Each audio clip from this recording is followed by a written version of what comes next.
Hello and welcome to my world. My name is John. We're going to talk today again about Veritasium's hypothetical situation where he has 300,000 meters of wire to light a bulb, and the bulb is at one point in the circuit 150,000 meters away from the switch and battery, which is on the other side. The two lines of the entire circuit are a meter apart.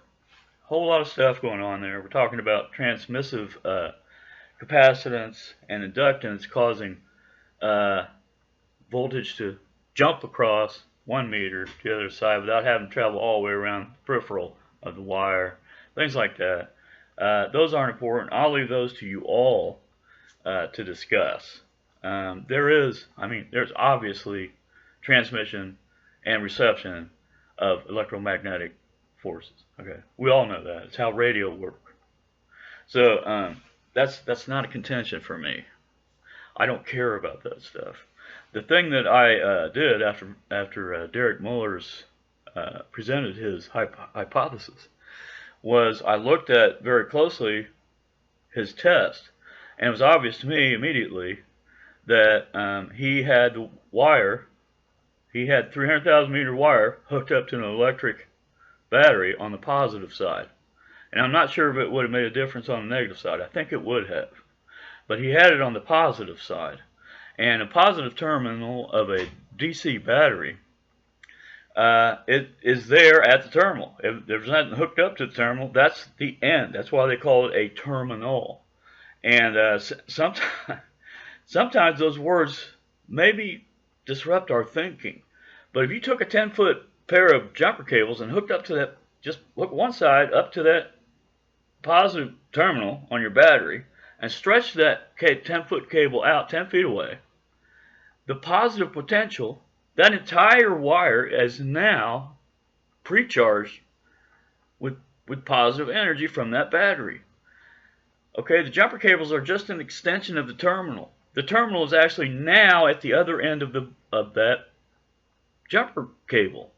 It's no longer at the terminal on the battery. It's now terminates at the end of that jumper because that whole wire is filled with positive voltage.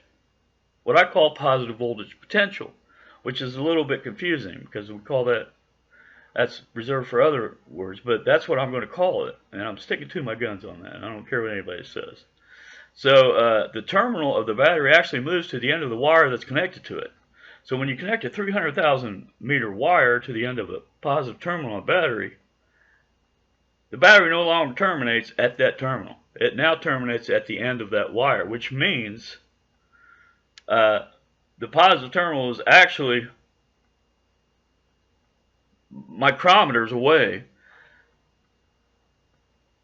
from the other side of the switch, which was connected to the negative side. Okay.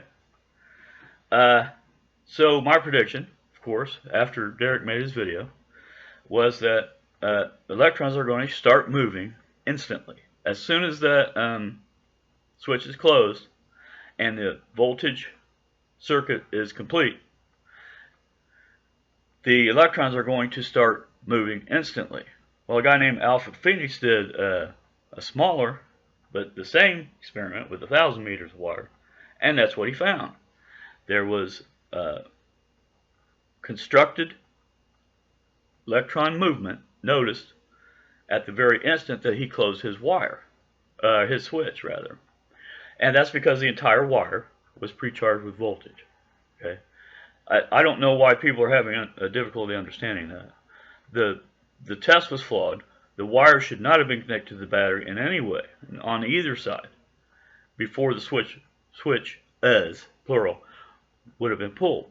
Okay, so first of all, Derek Muller's math was correct. The math is not affected by how current is made. Okay, and that's what our conversation here is, guys.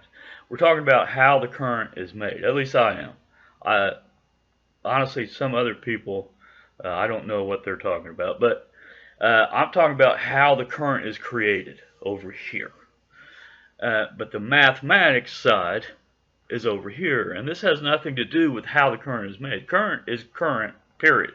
Okay, it does not change, at least not on the face of our Earth.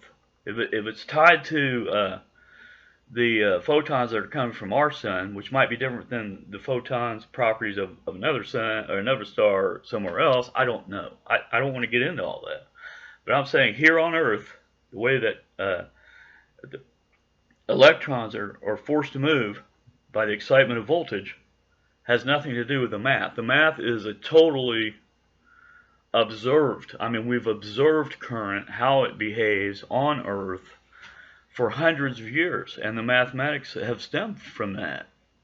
That stemmed from observation of current, not the development of current, or not the understanding of how current is created. So, you know, the idea that I don't know what I'm talking about, I don't think this guy who's complaining in my comment section knows what I'm talking about. He's not capable of understanding the difference between the two. I'm talking about how current is created and how electrons move, not the mathematics. And incidentally, Derek was right. The mathematics are absolutely correct, regardless if the test was flawed or not, because current is current. So, but I will say this, just to keep this simple and quick. The way to fix the test is to use a 2-pole, single-throw switch. Put both poles of the battery, positive in one pole, and negative in another pole. Single throw means you throw it once and both poles close. Okay? So if you have both switches on either side of the battery in the middle, and they're open, then the 300,000 meter wire is not pre-charged. There's nothing on it whatsoever. So when you throw both of those switches at the same time and close them, not instantly, I shouldn't say that. At that moment, the voltage from the battery is free to move around the entire loop of that wire. That's the experiment I'd like to see. I can't really afford to go out and buy 1,000 meters of wire myself, so I'm imploring Alpha Phoenix to redo his exam with a double pole single throw switch that cuts the battery off completely before the switches are thrown. Because then I think we're going to realize what Veritasium predicted, which is it's going to take time for the voltage to close its circuit, because the voltage has speed, it has movement, it has to move along that wire, and the electromechanical or the electromagnetic force that's going to develop around the wire requires time to build up in order to, and what happens when an electromagnetic force builds up and becomes static, becomes stasis, that allows the current to become super excited enough to light the bulb. So that's what I believe. I think it's pretty much what most people believe, except how the sausage is made. I don't think electrons flow through the wire at light speed. In fact, I don't think they may not move at all. I'm not really sure about that, but I think they just jiggle in place, and that jiggling and bouncing into each other, crashing into each other, perhaps at light speed, causes such immense heat that it could actually make a wire glow. And if that wire has no access to oxygen, it's not going to turn to ash. It will glow as a light bulb. Thomas Edison figured that out more than 100 years ago. So, and he wasn't the guy that figured it out. He just found the right strand of wire that would glow enough to be useful. So, there's a lot of things in science, guys. Don't ever put your theory into concrete and say this is how it will be forever, because Alpha Phoenix's flawed test just proved that electron movement is instant as soon as a closed voltage loop is present. And I mean, as soon as that switch was closed, voltage was present 500 meters away. Not enough to light the bulb, because the EMF had to build up for that. but the voltage was already pre-charged in that wire.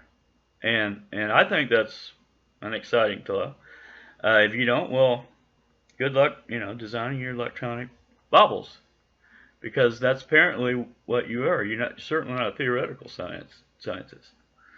I've changed my own theories twice, and I've talked to some extremely intelligent people that I'm still reading some of the things they've written to me and trying to absorb it in. Okay, look, science is science. It's a wonderful thing. It's absolutely incredibly interesting to me, and I think to all of you, or else you wouldn't be here, right? Of course, it's not the important thing of life. God put us here for a reason, and wasn't to do that, but it's fun to consider all the different options that we can find in things like electron excitement. Thanks for stopping by. This is Christmas Eve. I've been smiling throughout this, probably because I got to see my granddaughter Juno last night. And I get to see my grandbaby, tomorrow. So, happy Christmas, happy New Year, if this is a current video for you. And I'll see you next time. I'm John, and I'm out. Thank you.